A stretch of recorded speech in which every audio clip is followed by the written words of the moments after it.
And around the world to the midday news on Global Television, coming to you live from the nation's capital, Abuja. I am Mukhtar Kasim. A quick reminder that Global Television is on DSTV channel 365 and StarTimes channel 276. We begin from the education sector, where the federal government says it has addressed all requests made by the Academic Staff Union of Universities, ASU, with an appeal to the lecturers to return to the classrooms, insisting that there is no need for the union to go on strike. The federal government noted that President Bola Tinubu had expressed his commitment to relating with labor unions fairly. Still talking education, Governor Monday Okpebholo has sacked chairman of the Edo State Senior Secondary Education Board, Dr. Maureen Ebogwo. Reasons for her sack were not made to the press at the time of filing this report. A statement by the secretary to the state government, Ikelo Musa, however, said the governor has appointed Dr. Rita Otebo Iwele as replacement. The presidency says President Bola Tinubu's recent pardon of 175 convicts was guided by the principles of mercy, justice, and humanitarian consideration. Presidential advisor Bayo Onanuga said the decision followed recommendations by the Presidential Advisory Committee on the Prerogative of Mercy, chaired by Justice Minister Lateef Fagbemi. Those pardoned include inmates who showed remorse, acquired vocational skills, or served lengthy sentences. Among them was former lawmaker Farouk Lawan and 2 inmates granted full pardon. As the world celebrates the International Day of the Girl Child, attention once again turns to the progress and persistent challenges that are facing girls in Nigeria, from education and empowerment to confidence and societal expectation. In this report, Global's TV correspondent Priscilla Obasi reports on how mothers, mentors, and communities can help raise a generation confident and capable girls. And this is her report. Across the world, the International Day of the Girl Child highlights the rights, dreams, and potential of girls, calling for greater investment in their education and empowerment. In Nigeria, where millions of girls still face cultural and economic barriers, the conversation continues around what more can be done.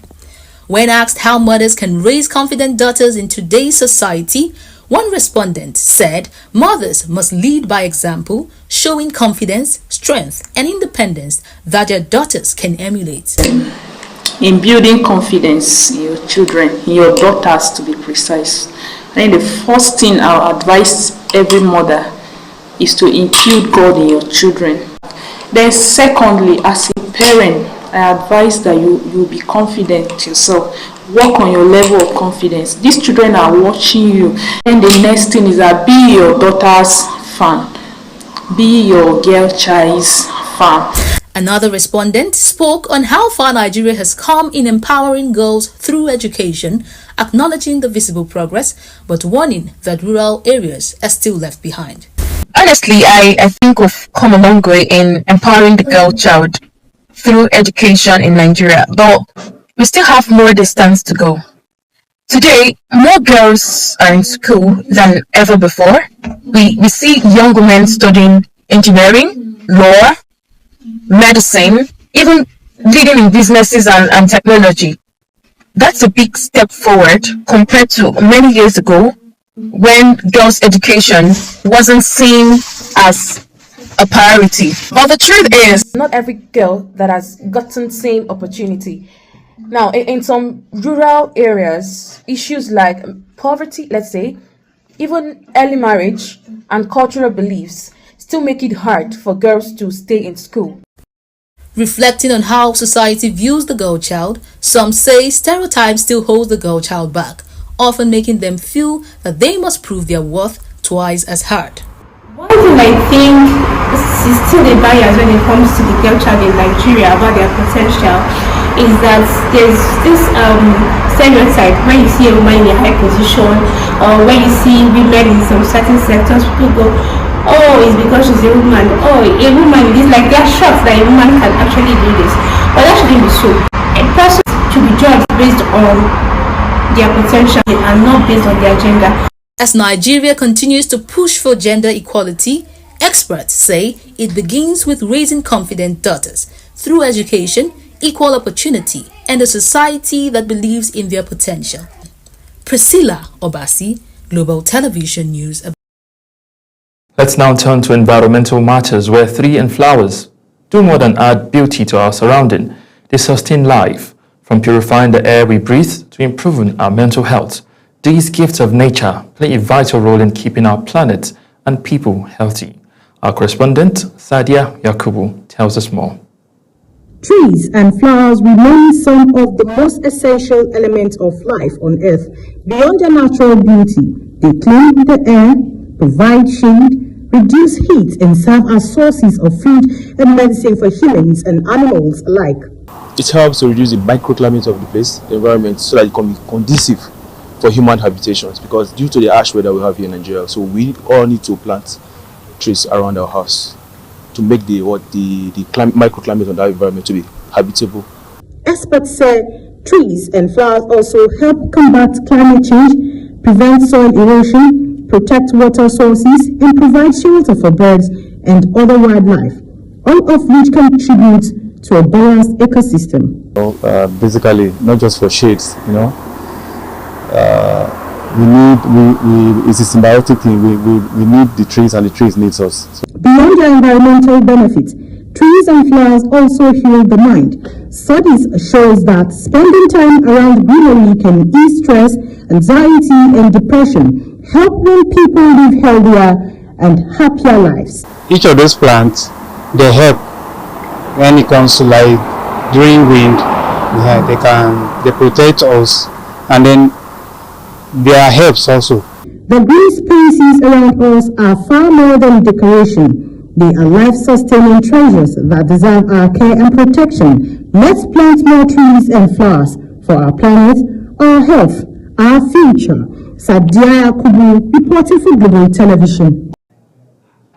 We now move to Imo State, where Governor Hope Uzodinma says his administration is building a new generation of digitally skilled youth to drive innovation and economic growth. The governor stated this at the graduation of 10,000 trainees from the Skill Up Imo Cohort 3, a flagship empowerment program equipping young people with practical digital tools for self-reliance and global competitiveness.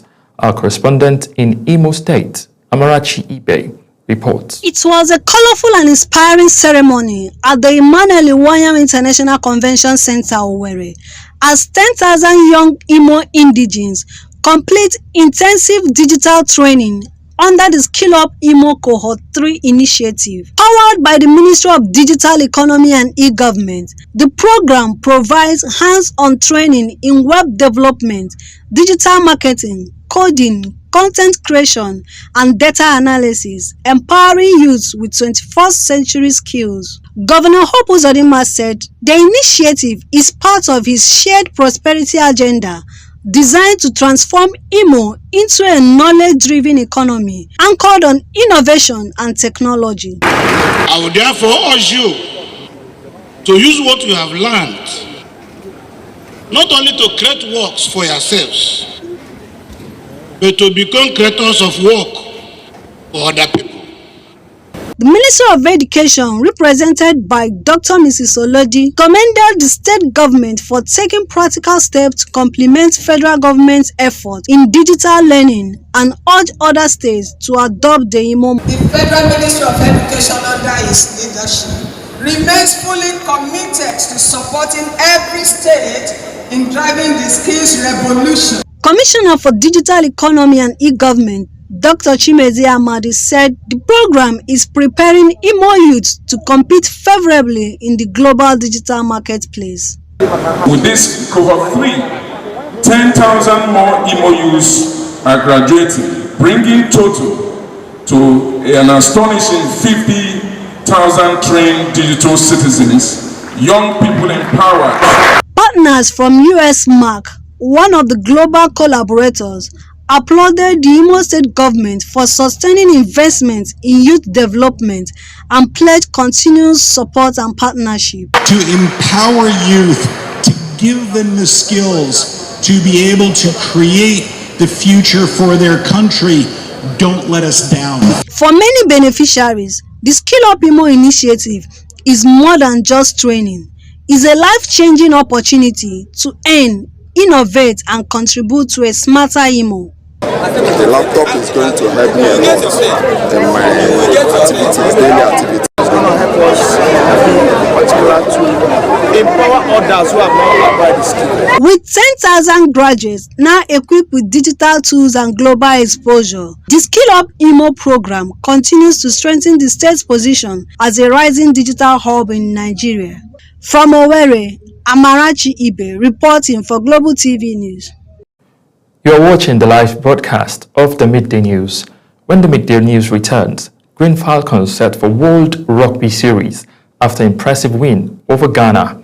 Details coming shortly, plus foreign and business stories on the other side of this break. Please stay with us.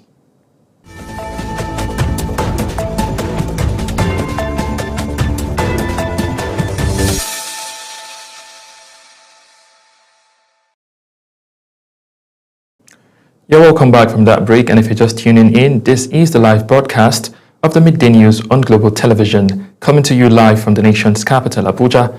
I am Mukhtar Kasim. And now to business news, where the high cost of grocery in Nigerian markets, as against the sharp decrease of farm produce, has remained a source of concern to farmers and dealers of farm produce. In this special report, Global Television's correspondent in Benue State, Felicity Nderi, examines the situation. Of petroleum subsidy at the inception of the present administration came with a hike in the prices of goods and services, including farm produce across the country, affecting the cost of living, with households struggling to survive. Like in December, we bought soya beans at the rate of 1,700 to 1,800 per kilo. Now, a kilo of Benue seed is 1,000 naira. In Makurdi, the Benue State capital, traders lament that the sharp decline in farm produce price has affected their daily earnings, as they share with Global Television News the experience of coping with the current economic hardship. Our market is not steady. Like this bag now, last year is higher than this year. There were some bags where we buy high last year, they take on than this year. The things cannot balance one, say that this thing price will be continue to stay steady. No price will not stay steady. They sell this akpu here at a very cheap rate.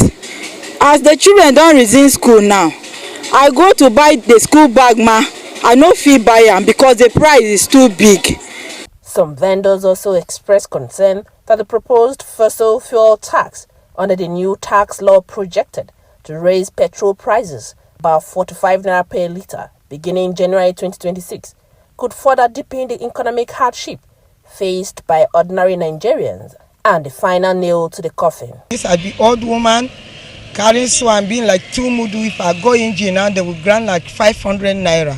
If I come to say my money is not back, the fuel is too much. Just even to go to Guruku, I'm trekking. Now where it be 3,000 like this. Before I go finish, I go carry 3 bags inside. As I they carry, so now the capital they go. Traders are urging the government to intervene and stabilize the market to reduce the hardship faced by citizens, hoping that prompt action will restore price balance and make goods more affordable nationwide. In Makurdi, Felicity Nderi reporting for Global Television News. Still talking business, the governor of the central bank, Olayemi Cardoso, will lead Nigeria's delegation to the World Bank and International Monetary Fund annual meeting in Washington, D.C., which opens on Monday, October 13. And this was disclosed in a statement by President Bola Tinubu's spokesperson, Bayo Onanuga, which was made available to journalists. The statement noted that Cardoso, as the alternate governor, replaces the Minister of Finance and Coordinating Minister of the Economy, Wale Edun, who is indisposed. And now to news making rounds on the foreign scene, where a provincial transport minister says at least 40 people, including nationals of Malawi and Zimbabwe, were killed when a bus rolled down an embankment in South Africa. Limpopo Province Transport Minister Violet Mathey stated that the bus traveling to Zimbabwe crashed around 90 kilometers from the border after the driver apparently lost control. 38 people were in hospital and rescuers were searching for other victims. Still on the international scene, Cameroonians have headed to the polls as 92-year-old President Paul Biya seeks an 8th term in office, extending 4 decades in power. Biya faces 11 opponents, including former Minister Issa Chiroma Bakari, whose campaign has drawn youthful crowd, in contrast to Biya's muted presence. Our international correspondent has details. Polls opened early Sunday across Cameroon, with long queues forming in major cities and quiet polling units in conflict-hit English-speaking regions. Paul Biya, who is president and has been in power since 1982, faces 11 challenges, among them 79-year-old Issa Chiroma Bakari, whose campaign has drawn unexpected enthusiasm, especially among young voters calling for change. Now, despite high employment and poverty affecting millions, many remain cautious about confronting the deeply entrenched system. Observers say the campaign has been livelier than usual, with some hinting at the possibility of surprises. Still, opposition voices argue that years of state dominance make any real upset unlikely. Now, as ballots are cast and counted, Cameroonians wait to see if this election signals continuity or the faint stirring of change. The Constitutional Council will announce the result by October 26. Mukhtar Kasim, reporting for Global Television News. And now to the exciting world of sport, where the Nigeria Rugby League Association Women's National Team, the Green Falcons, maintained their winning record against the Leopards of Ghana, beating the visitors 24-8 in the second friendly game on Saturday at the Alaro City International Rugby Pitch, Lekki, Lagos State. The Green Falcons defeated the Leopards with a dominant 40-0 scoreline in the first test game played last Tuesday, but found their opponents more determined in the second game. The two games serve as preparation for the Green Falcons' participation in the inaugural World Series, where they will face Ireland for a place in the 2026 Women's Rugby League World Cup in Australia and Papua New Guinea.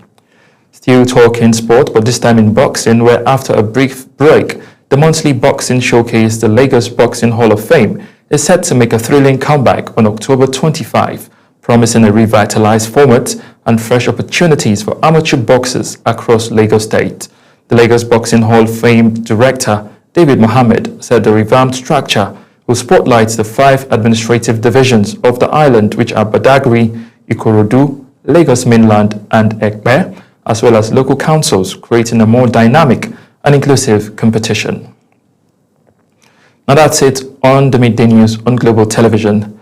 A quick reminder that Global Television is on DSTV channel 365 and StarTimes channel 276.